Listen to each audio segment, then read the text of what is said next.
And now, from beyond our dimension, this is the JeffMara podcast. Here's Jeff. My guest is Mark Bockstein, who during his near-death experience became everything that ever was or ever will be. Mark, thank you for being my guest and welcome. Thank you for having me. All right, Mark, if you don't mind, let's start on the day that your NDE happened and go from there. This happened in 1970 when I was 20 years old. It happened between my senior and junior year of college. It was summer break. And I died and I came back. And it was the most amazing thing that has ever happened to me. And I still remember it as if it happened yesterday. And the only way I could describe it is, let's say that my body is made of sand and behind me is the biggest fan in the world, and you turn the fan on and all my molecules go into everything that ever was or ever will be. And I know everything and I am everything, and I'm pure thought. I'm no longer in a body. There's no longer any time. There's no longer any space. And I am everything. And it's just unbelievable. And I have all the knowledge that I never had. All the dichotomies of this world were solved. You know, here there's love, there's hate, there's hot, there's cold. None of that there. It's just pure love and pure thought. And then you reverse the film and all the molecules come back into my body and I wake up and I'm me again. And I can breathe again. And I'm in a body again. And I can see and I can hear and I can taste and I can smell and I can touch. And my senses is what give me an I am consciousness and make me me. Otherwise, I'm really everything that ever was or ever will be, and I'm me at the same time. It was just an amazing thing. And the only other example I can give is if you take a dropper that has water in it, and that little bit of water that's in the dropper, you squeeze the dropper and the water that's in the dropper goes into the ocean. And this dropper is like your body. The water inside is like your soul. And when you put the water from inside the dropper into the ocean, it becomes the whole ocean. There's no distinguishing between the little water in the dropper and the ocean anymore. It becomes all of it. And that's pretty much what happened to me. And the only difference is when I came back, I didn't have the knowledge that I know that I knew when I was everything. So I describe it like I came back with the straight edges. And what I mean by that is when you do a puzzle, the first thing you do when you do a puzzle is you do the straight edges, because those are the easiest parts to put together. And then you start filling in the puzzle with the rest of the pieces. And what happened in my life is every once in a while, another piece of the puzzle fits in, and I remember that part, and I'm like, oh yeah, that happened too. I remember that. It's just so amazing. And once in a while, I'll have a piece of the puzzle fit when I'm at an IANDS meeting. IANDS is the International Association of Near-Death Studies. And when I had this happen to me in 1970, there was no IANDS. There was nobody to talk to about this. And I was like, you know, how come I came back? What really happened here? And I knew I died, and I knew I had all that knowledge, but none of that made any sense to me. But I was just so glad I was alive and that I came back. Anyway, nowadays I've been going to IANDS meetings for maybe 25 years. Unfortunately, during this COVID, we stopped going in person. But every once in a while at an IANS meeting, a lot of people that have had near-death experiences come to that meeting. And when we talk about it with each other, once in a while, we'll fill in the blanks for each other. It's a terrific meeting, and especially with people that they don't have to have a near-death to come to the meeting. If they're interested in the topic, they can come. The woman who had started the meeting, she's died. She's no longer here, but she was a doctor, and she was interested in the topic, and she gathered us together, and we started meeting together, which was really nice. As far as how I look at my life now, it's completely different than it was then, and or before my near-death experience. I was at the point where I could go off with the Dalai Lama, or I could become an attorney. So I chickened out and I became an attorney. It kind of jump-started my spirituality. It's something that you can't explain to somebody else. I'll give you another example. And this didn't really happen, but it's the only way I could describe it. It's as if I was playing a game with some entities. No place, no time. And I would live a lifetime, and they would shoot deja vus at me. And if I got the clue that I had already lived that lifetime, I would win the game, and it would be their turn to play. But I never won the game, and it was always my turn to play. And so I'm always living lifetimes. It's almost as if we're all everything that ever was or ever will be. We just don't remember it when we are in this physical body and with this limited mind, because this mind cannot comprehend what I had experienced. And so maybe that's why it doesn't have the knowledge, although I know I knew it at the time. It was just so wonderful that happened to me. And why did it happen? I don't know. And why I came back, I don't know. All I know is it changed the way I look at life. And even now, I'm 72 now. That experience was probably the most profound experience that I've ever had in my life. Thank you for sharing your experience with us, Mark. Now, when you first died, did you immediately pop into this place, or did you go through a tunnel or anything? Well, there was a kind of a tunnel. I kind of describe it as lightning passing through a straw. And this was when I was still almost conscious, and I became the light. It wasn't that I went through the light. I became the light. It was like a flash, and in 1 second, I was everything. And it was just like I was the wall, I was the fish tank in my office, I was you, I was every soul that ever lived before and that will ever live after, because there is no time, there is no space, so everything was simultaneous. And it was just an all-knowing. And I would, the way I say thought, like for instance, if I picture my dog in my mind, I can picture my dog in my mind. And I had the best pit bull in the world. His name was Gideon, and he died already. And he was just the magnificent dog. And I can picture him in my mind, just like you can picture your parents or whoever you want in your mind. That's the thought. It's kind of like when you have a cartoon and you're bubbling the thoughts away. That thought and the picture that I have in my mind of Gideon has no form. I mean, it has form because I can see it, but it's not real. It has no molecules. It has no atoms. It has no energy. I don't believe it has an energy. It's just a thought in my mind.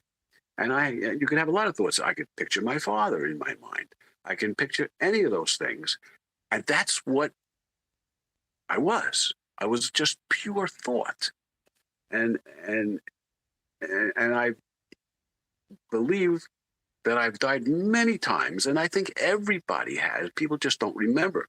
And one of the things that kind of proved it to me, during my life, I've always been attracted to girls with muscles and calves and muscles on their arms. And I don't know. And I never understood that. I just loved that. I loved it, you know, and if some girl could make a muscle, I was like excited. It was great.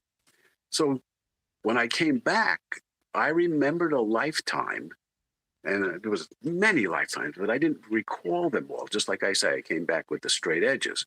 And one of the lifetimes, I was a cowboy out west, and I married the dance hall girl who had these great muscles. And it was a terrific, wonderful lifetime. And I died in that lifetime. I was trying to break up a bar fight, and I got shot in the mouth, and I died. And I remembered that lifetime when I came back. And then I said to myself, no wonder I'm attracted to girls with muscles. And so it kind of verified that I actually did live that lifetime, because it made sense. Otherwise, you know, and that was the first time I understood why I had that attraction.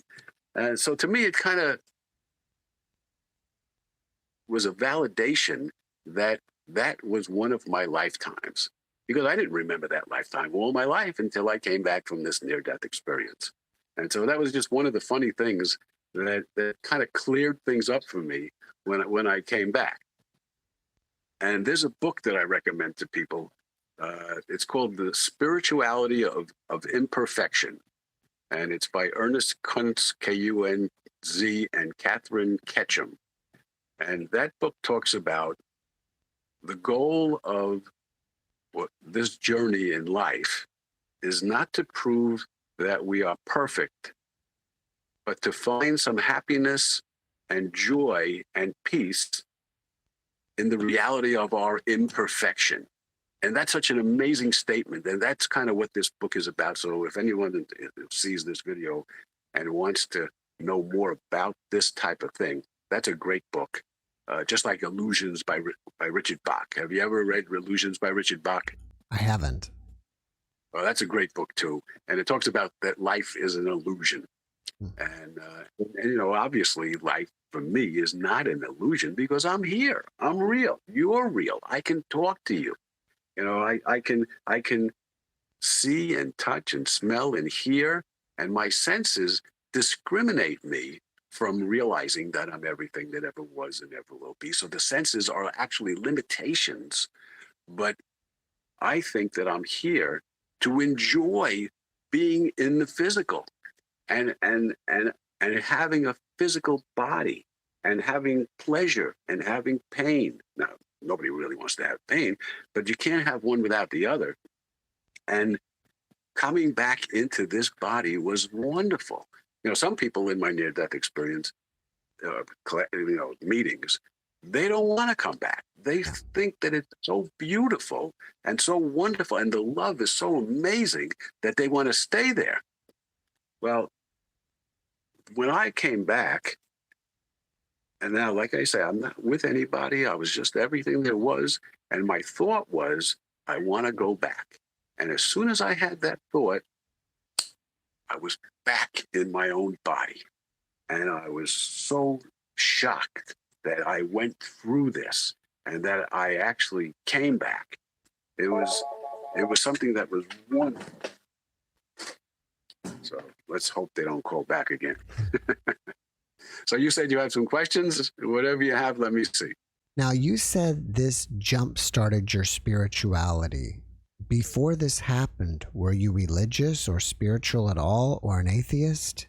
Well, I always believed in God. It wasn't that I didn't believe in God, but I don't have a burning bush that talks to me. You know, I don't have any proof that God exists. But I always, you know, I grew up. I'm Jewish, and I grew up believing in God. I never actually spoke with God. I never had a conscious contact with God. But when this happened to me, I'll give you another example. You know, people ask me, you know, why do you believe in God after this happened to you? How do you know God exists? And I say, well, you can't see God. You can't hear God. You can't taste God. You can't smell God, and you can't touch God. So your senses cannot prove to you that God exists. But if you think about love, like, let me show you. Love, I have this beautiful pit bull of mine, right? I was so in love with this dog, and he was so in love with me, and I'm in love with my wife, and I'm in love with my daughter. And the, you can't see, hear, touch, smell, or feel, or you can see, hear, touch, and smell love. But you can feel love. You know love exists. You know when you love somebody. You can feel that. And today, I can feel the presence of God. I could be in the room in my IONS meeting with these people. The vibrations in the room are kind of different than vibrations anyplace else. And I can feel the presence of God. I can feel God talking to me through these people. Now, that sounds kind of funny, but it's true. And if anyone who believes in God, they can feel God as well. So it's not like you can prove that God exists through your senses. It's something that you can feel, just like you can feel love, because love is a feeling. Love is something that you can't prove either. It's something that's greater than me and greater than whoever the person is that I love. As I feel them, I know I love them. And everybody knows that, because if you love somebody, you can feel the love. So that's the kind of spirituality that I have with God now. And I choose to have God help me in my life. I never had done that before. I was always, I don't need God. It's nice that God exists, but I'm a man. I could do it myself. I don't need God's help. Well, one time I needed God's help, and I humbled myself before God, and I asked for God's help. And nowadays, I feel that I can do that. I can allow myself that pleasure. Now, does that mean God is listening to me? Does that mean God exists? No. But if I choose to believe, I can choose to believe anything with this limited mind. And some things make life easier, and some things don't make life easier. And you can choose to do whatever you want in your own body and with your own mind. So after your experience, how did you change as a person? I don't know. I obviously I looked at the world a little bit differently, but I always thought I was a good person. I always thought I was a person of character. I don't think my character changed after that. I I think that I had more knowledge than I had before, and I was more sensitive to vibrations of people. And I think anybody can have that. Like if I go into a mall, there's so many people and so many things in the mall, it could overload my circuits. That had never happened before my near-death experience. I can, as an attorney, I can feel if a jury is with me or if a jury is not with me. I can, not that I don't go to trial as much as I used to anymore, but I can feel when somebody understands what I'm saying. But I think anybody has the capacity to do that. I don't think the near-death experience enhanced me anymore. It just might have opened up a little door in my mind that wasn't there before. Have you noticed that you got any other abilities that you hadn't had before? A lot of people in the near-death group come back and they say they have healing abilities and those kind of things. I don't think I have anything like that. I think that we all have the ability to put your hand on somebody and make them feel comfortable and make their mind realize things that they didn't realize before through our conversations and make people feel more comfortable. And I think that because of this near-death experience, I've read different books and have different experiences that have allowed me to be able to do that. But I think anybody can do it. I don't attribute it to the near-death experience. Now, you said you remembered a lifetime of being a cowboy. Did you recall that or see that during your NDE or afterwards? Well, I remembered it when I came back. There were, when you are everything that ever was or ever will be, and you know everything, it's something that's inexplicable. And I know that I had saw many lifetimes that I led. I might have led everybody's lifetime. I can't bring that knowledge back with me, but that was the one lifetime that I did remember. And then why did I remember that? I don't know, but that knowledge came back with me. It was one of the straight edges that came back with me, and it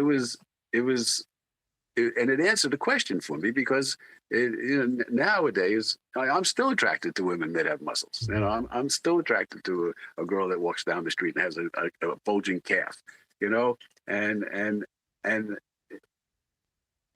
the other thing is, it's kind of like we're a spiritual being in a physical body. So we are so much more than just this physical body and this limited mind.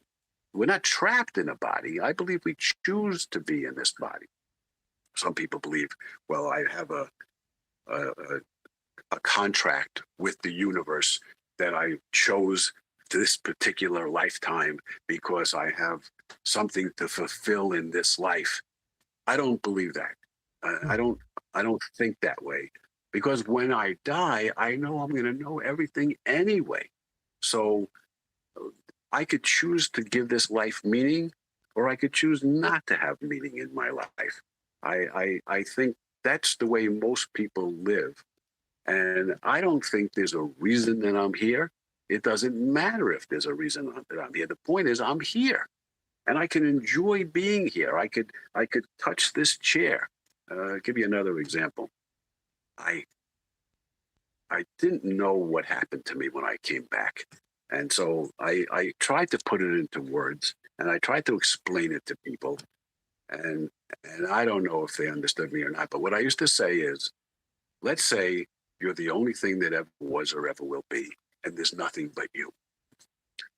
And you're all by yourself. You're not a person. You're just whatever is. And you're lonely. You have nothing to do. So you decide that from yourself, you're going to make a chair. And it's great being a chair. You have molecules. You have 4 legs. It's wonderful being a chair. But after a while, it gets to be a little boring just being a chair. So you decide you're going to make a table. So now you're a chair and you're a table, and that's really great too, but that doesn't do it for you. So you decide you're going to create a man who can think and reason, and you're going to get into his head, and you're going to think that you're only him. But you can't do that because he'll be all by himself too.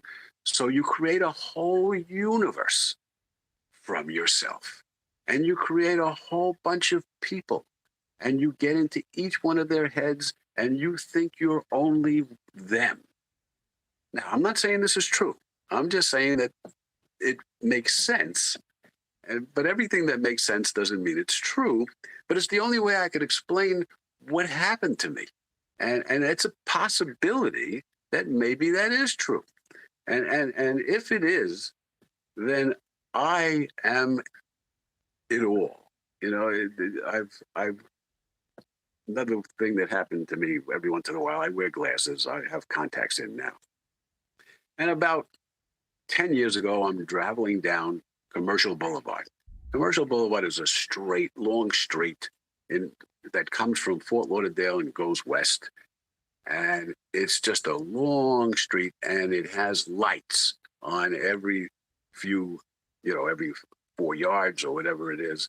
And I'm traveling at night, and I flip my glasses up, and all those lights go into infinity. In my mind, and I know that if I'm ready, I can follow it into infinity, and I could leave this lifetime. But I'm not ready to do that. I don't want. I can't talk to you. I can't be on this video if I'm everything that ever was or ever will be. I believe we come here to play, to enjoy the physical, because I was not in the physical for a while, and you can't imagine what it's like to be everything that was or ever will be. I wanted to come back, and I did. And is this lifetime really an illusion or not? I don't care. All I know is I'm here and I'm real, and I'm making this lifetime real. Since on the other side we all join the ocean, this drop of water, as you said, becomes the ocean again. To me, that would mean that you and I and everybody else on the planet ultimately are one. Do you ever view other people as yourself? There's two levels of thought here. On one level, I'm me, and the rest of the world is the rest of the world. On the other level, yes, I'm everybody that ever was or ever will be. You know, it's like I'm alive and dead at the same time. Although dead is not the right term for it, because I don't believe you really die. You just become what you are.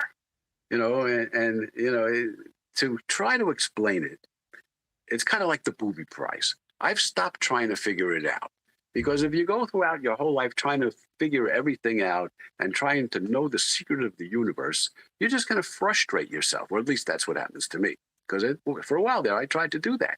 I tried to make sense out of what happened to me. And I stopped doing that a long time ago. And I realized there's two levels of thought in my life. And that's just the way my life is going to be. And sometimes the two levels of thought help me in my decision making. And sometimes it hurts me in my decision making. So it doesn't mean that I'm the smartest person in the world because I had this experience, because I still have this limited brain in this physical world. Why do you think so many people here are unhappy? I think because they're searching for happiness. I think that when you are in this world, like I said before, is full of dichotomies. There's happiness, there's sadness. You can't have happiness without sadness. So invariably during your life, you're going to have sad times, you're going to have good times. And if you're going to think you're only going to have good times all your life, you're going to be very disappointed and very frustrated. As long as you take the good with the bad, the hot with the cold, the love with the hate, and realize that that's all part of life, and just relax into it, you are going to be unhappy. And I think most people are striving to do things with their life, and they don't realize that they're here to, I mean, when I came back, I just was so glad I can breathe, see the sky, see the ocean, see the trees and the green grass. I mean, all of those things are miracles. You know, imagine the sunset. Imagine if you only had one sunset a year, how amazing people would be to go watch that sunset. But we do it every single day. It's like we become alive every day. We can choose to make a new life for ourselves. Each day we become alive. Each day that we still wake up and the sun comes out, it's kind of like Groundhog Day. We have the power of our own thoughts, and we can choose to enjoy life, or we can choose not to enjoy life. So I don't know if that's any advice for people, because people have to come to that conclusion by themselves.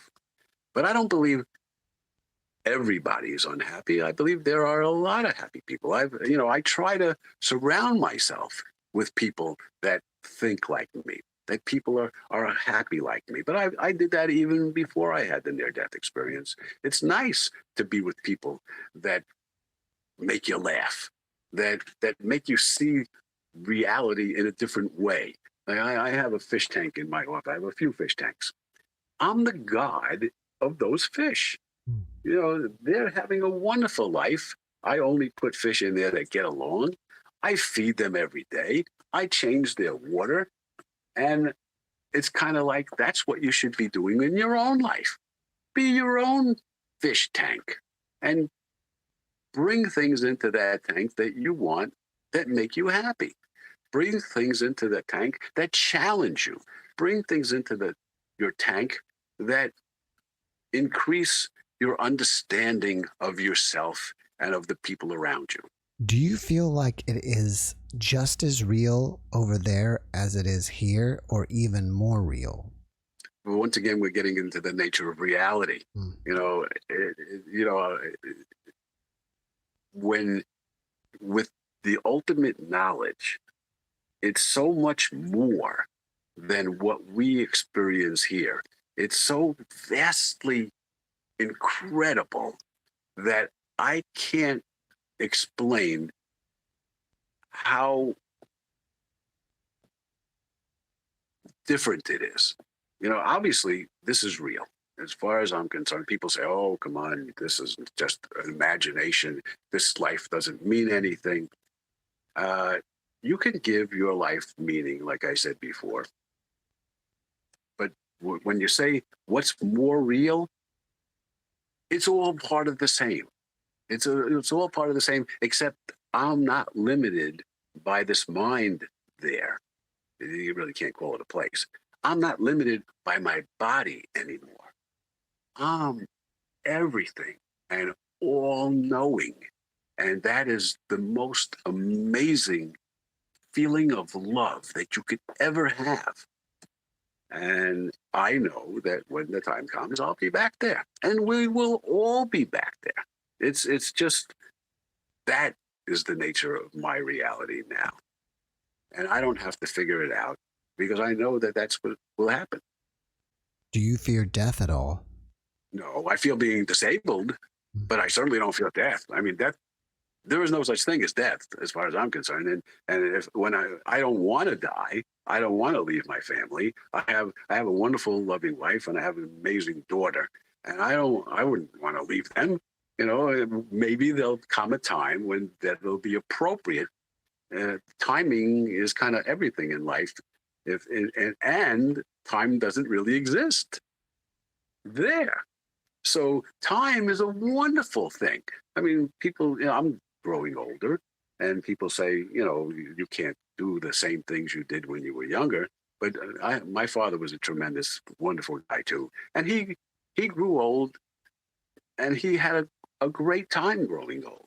He appreciated his life, and I kind of try to do that too. And when you talk about time and space, that's something that we can have here, and we could either enjoy it or think it's a burden. And I think that it's an enjoyable thing that we're limited by time and space, because I wouldn't have come back if I didn't want to be limited by time and space. What do you think inspires you about your NDE? My NDE at first made me very frustrated because I know that I have the ability to do so much more. I have the ability to dislocate my molecules and walk through walls. Obviously, I can't do that. And I wanted to do that when I came back. I wanted, it was almost like when I came back, I was only 20 at the time. I thought I was God, and maybe we all are part of God. And being that we're part of God doesn't make us God. Obviously not in this physical world, but once you die, you are it all. And how do you explain that to people? You can't, because people think, oh, you're out of your mind. I remember when I tried to explain this to my wife a few times. She's like, oh, Mark, come on, leave me alone. I've heard this story many times. Just don't bother me with that, I mean, most wives think guys are crazy anyway, right? So I'm no different. Obviously, during your life, people have passed on since your NDE. When someone in your life dies, like perhaps your father, are you sad when they die, or you're not really, or it doesn't bother you because you know they're transitioning to someplace amazing? Well, there again, there's two levels of thought. On one level, of course, I'm very sad when they die, but I know that was their time, if that was their time. I remember when my grandmother died.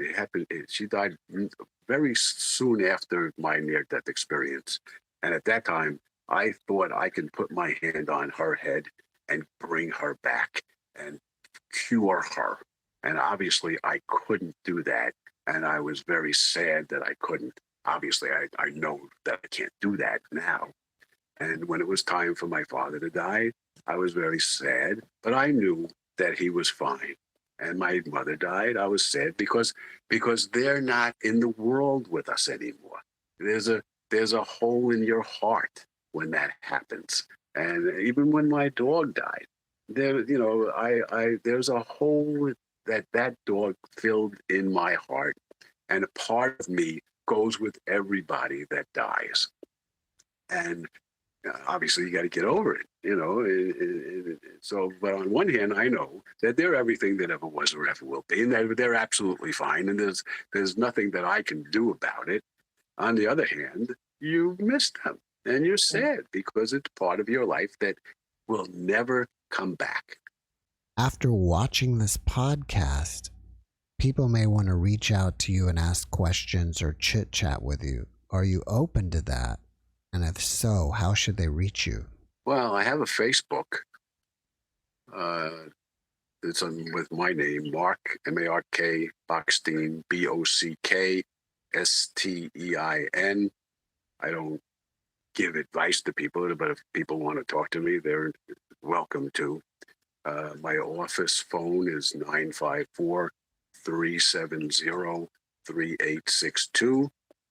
My Facebook is my email is yearmaster@AOL.com. Like I'm the master of my year, which I wish I was. YEARMASTER@AOL.com. I think we've pretty much covered most of this.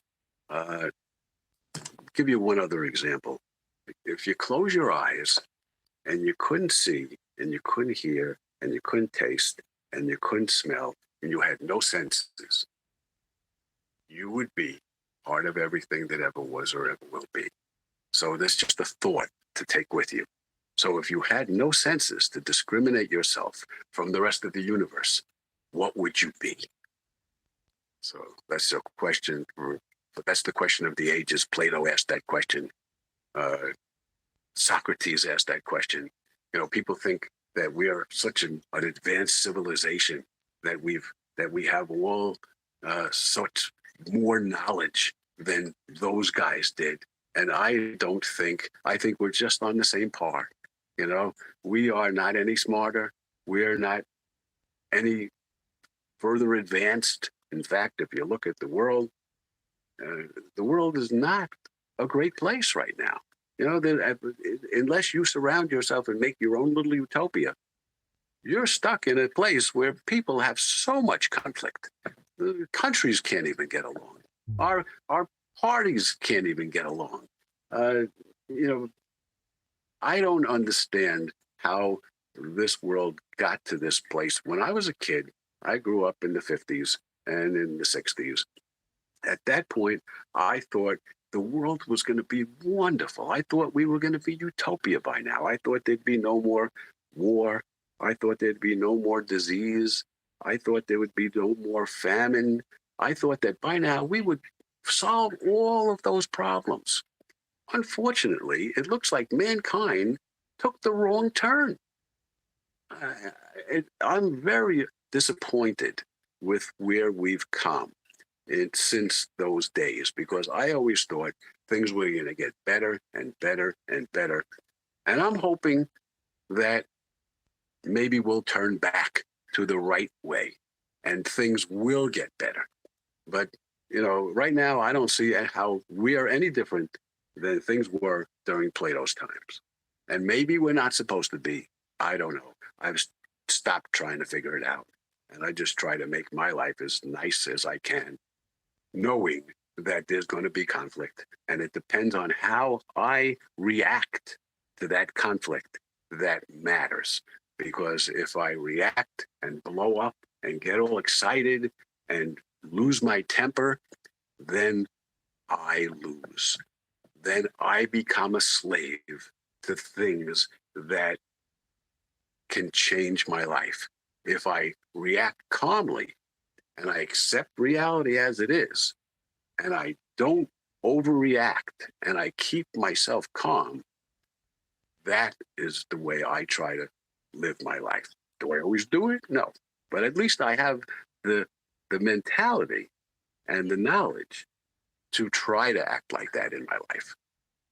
One of my guests told me that sometimes near-death experiencers will share something with each other that they normally will not share with the public. Is that true? And two, if so, would you share something with us? The way I see it is, people who have had near-death experiences understand what happened to me because it happened to them too. Now, some of them don't have exactly the same experience that I have. And sometimes if I relate to them what happened to me, it'll fill one of their pieces of their puzzle. And sometimes what happened to them will fill a blank in my puzzle. I sometimes, I know when I'm talking to somebody whether I could share this kind of an experience with them or not, whether they'll benefit from it or whether they'll just, ignore it. There's no reason to fill somebody's mind with these kind of things if they're not ready to hear it. So there's no secret that I have hiding. I've pretty much given you an example of what happened to me and what my thought process is about what happened to me. And I think I've pretty much shared all that I can, unless I get another insight from another piece of the puzzle tomorrow, then maybe I'll have something else to share with you. Are you still getting insights from time to time? Every once in a while, yes. Every once in a while it happens. It's almost as if I have it all stored in a trapdoor in my mind. And every once in a while, the trapdoor opens a little bit. Something slips out and then it shuts tight again. And I get the view of it all again. I remember one time I was sleeping with my wife and I woke up and I had it. And I ran to the tape recorder because I wanted to talk about it on the tape because I knew and I lost it. And I lost it again. So but I think that happens to anybody. Just like everybody has deja vus, people are on different vibration levels. And maybe my vibration level changed a little bit after my near-death experience. I don't know if that's really true or not, but it's possible. And because you could feel somebody else's vibrations. I think anybody can do that. And if you want to be with that person, or if you don't want to be with that person, you want to talk to that person, you want to have a relationship with that person, or you don't. And so I think the vibration level of people make you comfortable or make you not comfortable. Mark, are you working on anything that you would like people to know about? Well, I've been writing books forever, but I never get them published. I'm writing a book right now, which incorporates kind of the near-death experience, but it's not just about the near-death experience. It's about most of these things that we talked about, and it has real characters. One of my favorite authors is John McDonald. He wrote the Travis McGee series. I don't know if you ever read any of those books. It's about a character that lives in Fort Lauderdale on one of these slips by the ocean. And the thoughts of the main character are so wonderful. He talks about relationships with men and women. He talks about good and evil, all incorporated in all of his novels. He wrote 21 books with the same character. And since my 30s, I've read all 21 books every decade of my life. And I've gotten different understandings from the book in each different decade. So this is 30s, 40s, 50s, 60s, 70s. As I read it over again in my 70s, I'm getting more insights from this author because he's such an amazing author, John D. McDonald. And most every bookstore has his books. He died, I think it was 1986. And I was disappointed because there was no more books. 21 books is enough. And usually when I recommend those books to somebody, if they read one book, they'll read them more. It's It's just the most incredible. He describes characters so well, and he describes the human condition so well that I would like to be able to write a book like that. And that's what I strive to do. And maybe someday I'll get it done. We'll see. You mentioned earlier about how you can understand the jury better. Has this NDE affected the way you practice law at all? I'm not sure. I think people that need me somehow are directed to me. I think that, and now whether that has anything to do with my near-death experience, I don't think. It's just that it's my perception. And perhaps it's true, perhaps it's not. But I feel that there are too many serendipities that happen in my lifetime for it to be a mistake or for it to be random. And sometimes people that need me find me, and sometimes I can help them, and sometimes I can't help them. And most of the time, I can make them understand where they are. Unfortunately, there's a terrible drug problem in our country nowadays, and sometimes these people flock to me. They might commit a crime, they might have done something that they shouldn't have done, and I can direct them. And if I could make them understand that they really need help, that they really have a problem, they can help themselves. And AA helps people, and different organizations help people, and I could direct them to those things. So it's not just about the law. It's about the way I live my life. All right, Mark. Well, before we finish up, can you leave us with one last positive message? Well, all I can say is within my consciousness is everything that I need. And it's the same way with anybody else. And you could enjoy your life or not enjoy your life. The choice is yours. The choice is yours to make your life meaningful or to make your life not meaningful. And it doesn't matter one way or the other once you're dead, because you're a long time dead. So thank you for interviewing me, and I had a great time during this interview. Thank you for being my guest, and have a great rest of your day. All right. God bless, and may the world have some peace. That would be nice. Thank you. God bless you. Thanks for watching the JeffMara podcast. I really appreciate you. Another way to show support is through YouTube memberships. And if you do, there are loyalty badges and other perks depending on your level of membership. All you need to do is click the join button underneath the video to find out more. Thank you for your support.